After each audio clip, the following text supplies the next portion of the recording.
Hey everyone, it's John with QNX. We're here at CES 2026 in Las Vegas, and I wanted to show you about the display that we brought for QNX Everywhere.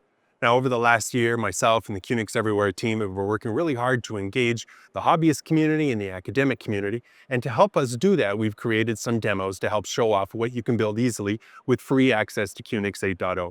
So what we see here at the booth is a very easy to create 3D printable robot arm that you can manipulate using a game controller. Now the robot arm itself, as I mentioned, is 3D printed and it's running QNX 8.0 on a Raspberry Pi 4.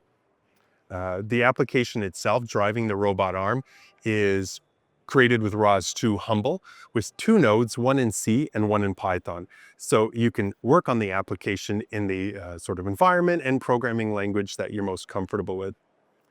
If you want to try this project for yourself, or a different project using QNX 8.0, you can go to qnx.com/getqnx or check out the link in the description below to this exact project. Thanks for watching.